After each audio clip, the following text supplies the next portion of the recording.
Hoy a la hora 19 en Santa Teresita va a haber una charla sobre violencia de género. Esto va a tener lugar en una escuela ubicada en las calles 7 y 38. Esta charla va a estar encabezada por Julio César Torrada, quien es abogado y presidente del Instituto de Política de Género Wanda Tadei. Con él estamos en contacto. Gustavo te saluda, buen día, Julio. ¿Qué tal, Gustavo? Buen día, un gusto hablar con ustedes. Igualmente. Ahora, Julio, ¿por qué se clasifica la violencia como de género, por ejemplo, en este lugar, en este espacio?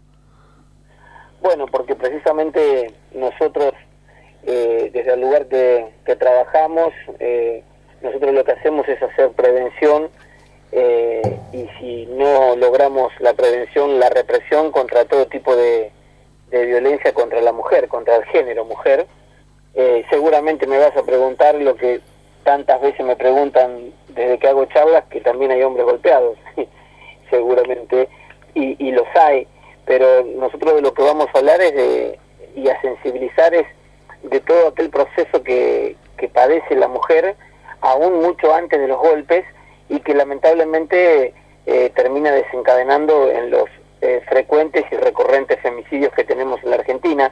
Nosotros desde el Instituto Wanda Tadei, yo en su momento representé a los padres de Wanda y junto a ellos caminamos y junto a ellos fundamos el instituto con la idea de brindarles herramientas y brindarles información a las mujeres, que son muchas veces las herramientas que necesitan para salir del proceso de violencia en el cual se encuentran inmersas y en el cual terminan muchas veces siendo asesinadas. Vos sabés, Julio, que a nosotros realmente no digo nos molesta, pero sí estamos un tanto en desacuerdo con clasificar a la violencia, porque nos parece que la violencia es una sola. Está bien, como vos explicás, en este caso vos sos especialista en violencia de género y sobre todo en el maltrato a la mujer. Ahora, ¿no es perjudicial de alguna manera hacer tanto hincapié en la clasificación de la violencia cuando la violencia es general? Mirá, nosotros si vos te acercás a escuchar mi conferencia en la tarde de hoy, una de las cosas que explico, o al menos trato de explicar en estos 17 años que hago esto, es que obviamente la violencia que la mujer vive dentro de cuatro paredes no es ni más ni menos que la consecuencia directa de la sociedad violenta y enferma que tenemos. Es decir, una sociedad que, por ejemplo, es un país futbolero por antonomasia y hace muchísimos años que no puede meter en un mismo estadio a dos parcialidades, revela que no solamente el Estado y su sistema es inútil para lograr la convivencia, sino también una sociedad que no se banca, que enfrente canten por Boca y acá cantemos por River. Entonces, cualquier discusión de tránsito termina a los tiros o a las puñaladas, cualquier hecho de la vida social y cotidiana hoy por hoy se dirime a través de la violencia. Bueno, esa violencia está presente y potenciada máxime en un hogar, y lamentablemente quien la padece, quien la sufre es la mujer. Seguramente también dame la derecha en considerar que la Argentina está llena de opinólogos que hablan de un montón de temas sin conocer un carajo. Yo no me da el cuero para hablar de la violencia en general porque me tapa el agua. Yo hablo de lo que sé y de lo que conozco. Y de lo que sé y de lo que conozco es esto. Lamentablemente hace 17 años que yo escucho, atiendo, represento y defiendo a mujeres golpeadas y a niños abusados y maltratados. Y no es una clasificación estanca la que hacemos nosotros. Nosotros hacemos una clasificación que es una realidad. Es decir, si vos te sentás 10 minutos frente a una pantalla del televisor o lees un diario o escuchás la radio, y máxime vos como comunicador que sos, advertirás que no voy a hablar del sexo de los ángeles. El tema de la violencia de género es una pandemia social que está presente y muy enquistada lamentablemente en la sociedad argentina, y que a partir, entre otras cosas, del trabajo que hacemos nosotros, hoy por hoy sale a la luz y las mujeres se animan a denunciarlo. Pero por supuesto que estamos inmersos en una sociedad violenta en todos sus niveles, en todos sus estamentos, y también una sociedad hipócrita en donde la violencia está presente en muchos políticos, en muchos jueces, en muchos empresarios, en mucha gente poderosa, que cuando escucha hablar de esto dice, déjense de joder con esto que no existe, mejor no hablemos de otro tema y hablemos de temas más importantes. Bueno, nosotros creemos que este es un tema central, que que es un tema vital, esencial y fundamentalmente por la concepción de vida que tenemos. La concepción de vida que tenemos es que todos venimos de la panza y del vientre de una mujer, y que a la mujer hay que respetarla y cuidarla a ultranza. Está muy bien, y yo no quería de ninguna manera minimizar la charla o la especialidad que estás vos desarrollando, Julio. Simplemente me parece importante lo que vos también decís, es no perder el eje de la discusión o de la charla, que tiene que ver con la violencia generalizada, más allá que después haya violencia de género, violencia en la escuela, violencia en una cancha de fútbol, violencia socioeconómica, violencia institucional y todo lo demás. Pero me parece importante no perder ese sentido. Por eso estoy de acuerdo contigo, y además con esto que vos decís de los opinólogos. Pero digamos, mira, vos hay tipos que se presentan en los medios como especialistas en seguridad y en realidad nunca cargaron una carabina. Hay otros que son especialistas informáticos y no saben enchufar una computadora. Esto estamos cansados. Digamos, cada vez que ocurre un hecho aparece un político en campaña y dice hay que endurecer las penas, cuando en realidad jamás abrió un código penal. Creo que hay que ser muy cuidadoso con esto, y en estos temas abordarlo sin saber muchas veces puede ser un boomerang contraproducente. De manera tal que yo humildemente y en la manera y en la forma que puedo, que es restándole tiempo a mi familia, a mi profesión, a mi estudio, hago esto gratuitamente como un aporte a la comunidad, porque convencido de que, bueno, yo estudié en la Universidad Nacional de La Plata, en una universidad pública, y a mí el Estado, la sociedad me dio todo lo que soy, y entiendo que esto que hago es una buena forma de devolverle a la sociedad lo que la sociedad me permitió ser. Yo soy hijo de dos personas que lamentablemente por circunstancias de la vida no pudieron ir a la escuela, que no saben leer ni escribir, y no obstante eso, ellos me mandaron a estudiar, y yo pude recibirme, tener un título con todo lo que eso significa para un trabajador, y hago esto como una devolución a la sociedad. Seguramente hoy hay gente de Santa Teresita, Mar de Ajó, que sin conocerme pagó los impuestos para sostener la universidad en la que yo estudié. Creo que si todos tuviéramos una actitud de colaboración y de compromiso, las cosas serían muy distintas a como son hoy. Absolutamente. Y en esto que vos ejemplificás con el tema de la seguridad o inseguridad, por ejemplo, yo lo relaciono con lo que estamos hablando, y por eso te decía de no tergiversar o intentar no tergiversar o minimizar el hecho en sí de la violencia, ¿no? Vos fijate, se habla de seguridad y solo se compete al delito común, o como vos decís, a la carga de un revólver. Y me parece que la inseguridad, por ejemplo, nace en que un trabajador, aquí en el Partido de la Costa, por ejemplo, un trabajador de la salud pública, hace más de 5 años que está contratado, y no es un caso solo, son varios. Es decir, no forma parte de planta permanente, y de hecho, hace muy pocos días han despedido a una enfermera con 3 años de contrato laboral. Me parece que de ahí nace la inseguridad.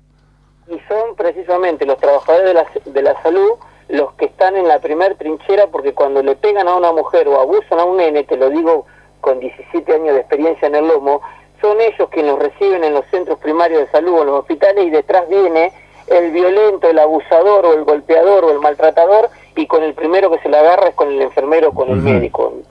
Eso también hay que tenerlo muy presente. Pero por supuesto que cuando hablamos de seguridad es un tema muy complejo, que va mucho más allá de endurecer las penas o de cargar un arma. Creo que la seguridad es algo que tiene elementos preventivos, educativos, culturales y también laborales, ¿no? Creo que muchas veces se habla de seguridad y se prescinde de la cuestión socioeconómica y laboral de las personas. Claro, por eso digo, en todo tema hay un eje central, ¿no? Me parece que hay una raíz, una célula, que es, si hablamos de inseguridad, es la inseguridad general, y si hablamos de violencia, la violencia general. Después sí se irradia en distintos ámbitos, y estoy de acuerdo contigo. Ahora, Julio, por ejemplo, ¿qué opinión tenés de una mujer, vos que estás en defensa de la mujer golpeada y maltrato de chicos en familia, qué opinión tenés cuando es al revés?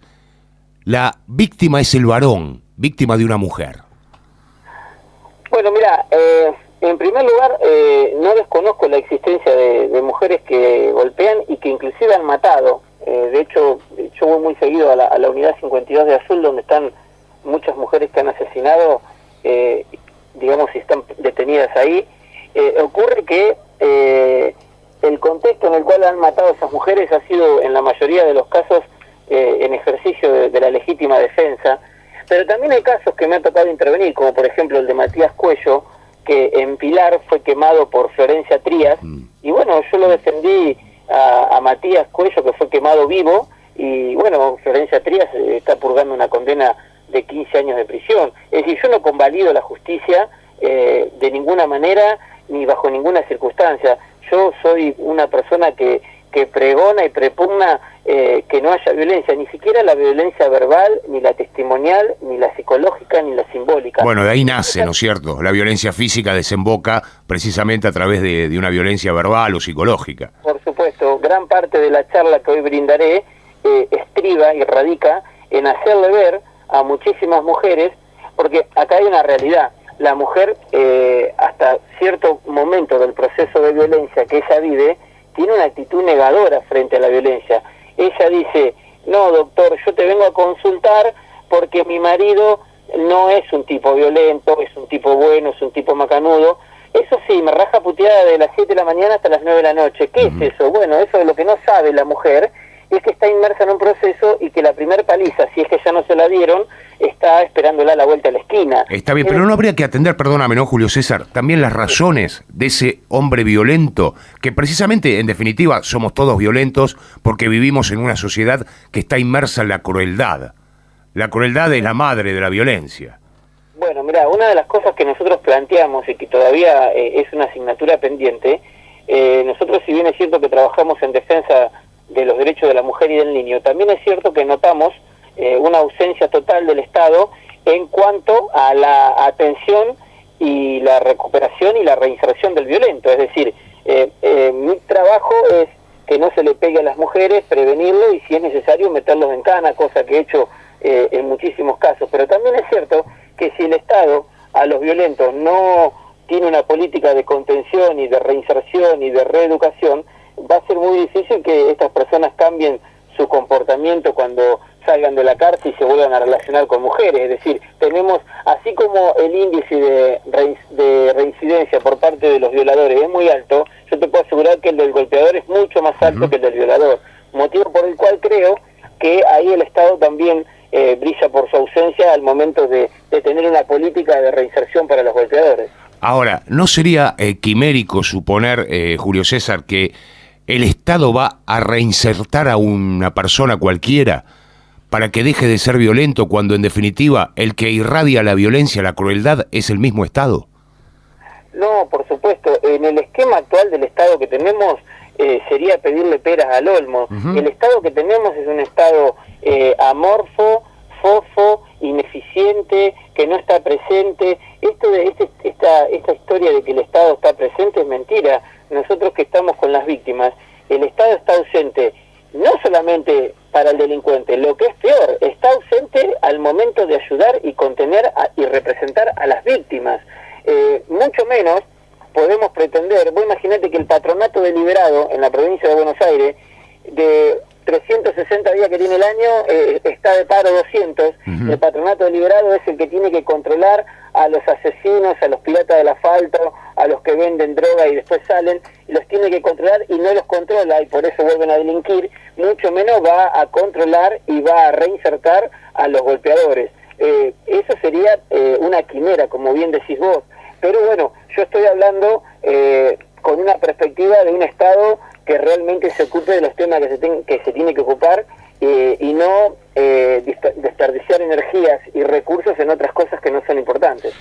Julio César, te cambio de tema. ¿Vos habés enjuiciado a Horacio Piombo, el magistrado, en la causa de la reducción de la pena a un violador de un nene? Claro, yo fui el abogado que en el 2011 y en total soledad lo denuncié a Piombo y a Benjamín Salchargués, que son dos personajes nefastos que eran camaristas en La Plata y que el año pasado, gracias a un laburo que hicimos de hormiga en todo el país, logramos que esto cobrara visibilidad y logramos su destitución, no solamente por ese fallo fue el que escandalizó a la Argentina, pero había un montón de fallos que realmente eran vergonzantes. El problema con Piombo y Salchargués era que nosotros como abogados de las víctimas, en primera instancia lográbamos condenas de 25, 20 o 15 años para los asesinos, para los violadores, para los pedófilos, y cuando estos delincuentes apelaban, las causas llegaban a Piombo y Salsargués, y en el 95% de los casos ellos le reducían en un 30 o 40% la pena. Ajá. A partir de uno de esos fallos, que es el fallo tristemente célebre donde Piombo dice que el nene de 6 años tenía una tendencia al travestismo y por eso había que reducirle la pena al violador, a Mario Tolosa, que hoy se encuentra prófugo, con ese caso fue el que los medios de comunicación lo tomaron, levantaron ese pedido de juicio político que yo les había hecho, y logramos que estos dos misógenos jueces ya no formen parte más del Poder Judicial. Bueno, realmente es más tétrico lo de los jueces que del violador mismo, ¿no? Sinceramente. La última consulta, Julio César. Teniendo en cuenta que sos el presidente del Instituto de Política de Género Wanda Taddei era la compañera del baterista del grupo Callejeros que resultó siendo víctima precisamente de esta persona, ¿no? ¿Qué opinión tenés con respecto a la condena, más que nada la condena social, que se le brinda al grupo Callejeros con respecto al hecho de Cromañón? Y bueno, es un tema, mirá, es un tema muy intrincado. Yo te cuento mi experiencia personal, ¿no? Que muchas veces cuando vos sos punta de lanza en algunos temas, tenés que pagar algunos costos sociales. A mí cuando a mí me individualizaban los seguidores de Callejeros por ser el abogado que iba contra el baterista, recordemos que Wanda murió el 21 de febrero y recién a los 8 meses lo pudimos meter preso a Vázquez. Uh-huh. Y como en ese momento no se hablaba de la violencia de género, la justicia tenía nula experiencia en estos casos, a mí me puteaban en todos lados los seguidores del grupo Callejero, me gritaban cosas, me decían esto, aquello, lo otro, y realmente hay que tener mucha convicción para seguir en un caso cuando pasás malos momentos, y pasás malos momentos cuando vos estás del lado de los buenos, ¿entiendes? Porque yo defendía a una mujer que no se podía defender porque ya estaba enterrada. Yo creo que, digamos, las condenas sociales muchas veces son injustas porque son influenciables, son instaladas desde lugares donde no necesariamente se va de la mano de la justicia. A mí, ninguno de los que me puteó en la calle después me vino a pedir disculpa cuando nosotros logramos un fallo ejemplificador como es la cadena perpetua para Vázquez.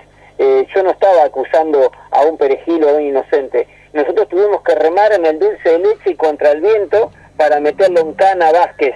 Primero Vázquez tenía una falta de mérito, después logramos 17 años por una supuesta emoción violenta, y después logramos una perpetua. Vos fijate todo el camino que tuvimos que transitar con el viento de frente y con la ayuda de absolutamente nadie.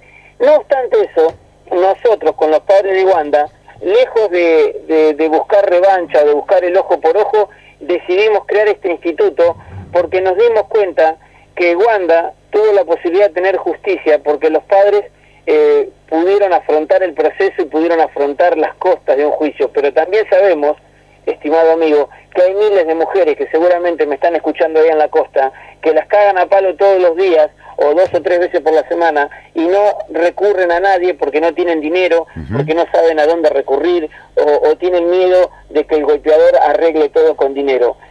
Contestando a tu pregunta, muchas veces la condena social no va de la mano de la justicia que uno busca. Teniendo en cuenta todo lo que contás, Julio César, la verdad que no quisiera estar en tu rol, ocupar tu espacio, ¿no? Porque más allá de lo justo, que es una condena a una persona que está matando a otra, de hecho Wanda Taddei fue víctima, a veces, y en este mismo momento, uno piensa, ¿pero no fue víctima Vázquez también, por otros motivos, de esa crueldad que se vive en la sociedad producto del desprecio del Estado, del desprecio del poder? Digo, qué difícil que debe ser encabezar un juicio a una persona a sabiendas de lo que te estoy diciendo. No sé si pensamos lo mismo, primero habría que saber eso, ¿no? Y sí, es difícil porque, digamos, uno, en este caso puntual, a mí me tocaba encuadrar y evaluar y probar la conducta de Vázquez, pero uno tampoco es sonso, y en esto te doy la derecha, de ignorar que Vázquez arrastraba problemas de larga data, problemas que se acentuaron y se acrecentaron con la tragedia de Cromañón, por supuesto. No es fácil, y uno también muchas veces es pasible o susceptible de cometer errores. La tranquilidad que yo tengo es que todos los aciertos y todos los errores que uno comete en el ejercicio de mi profesión, porque uno es humano, siempre lo hago de buena leche, ¿se entiende? Sí, tal cual. En mi acervo profesional y en mi acervo personal y cultural no existe la mala leche de tratar de acostar a un perejil o de meter preso a un inocente. A mí me gusta que caiga el que tiene que caer, y nunca desconozco que el que cae muchas veces también, como decía ese pensador, el del cámara, es producto del hombre, es él y sus circunstancias, ¿verdad? Exacto. Entonces uno no las desconoce, y evidentemente mucha gente que hoy está en cana también ha sido víctima de un estado indolente, insensible, que lejos de facilitarle la vida le ha complicado la existencia. Tal cual. Ahora, yo me pregunto, y te lo pregunto a vos, Julio, ¿en verdad algún día se hará justicia sencillamente cuando aquellos que imponen esta cultura sean juzgados primero y después todo lo demás? Mira, en la medida que no reformemos la justicia que tenemos, difícilmente. A mí me preocupa, estimado amigo, que tengamos la justicia que tenemos en cuanto los jueces que tenemos no son independientes ni imparciales.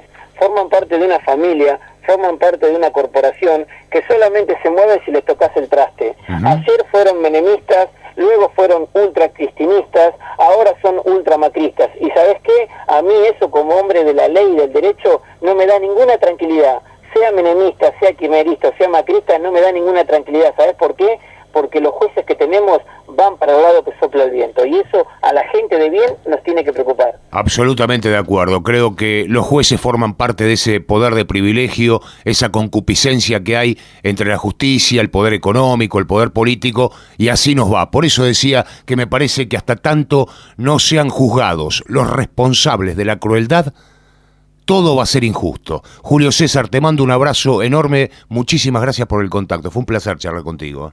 Bueno, un abrazo, viejo, y espero verte hoy a la tarde a vos y a todos los vecinos de la costa atlántica. Estoy muy contento de ir ahí a difundir derechos y a tratar de, al menos con mi presencia, de salvarle la vida a una sola persona. Ya justifica mi viaje y la charla que vamos a estar brindando y todo el trabajo que han hecho las chicas ahí de Santa Teresita.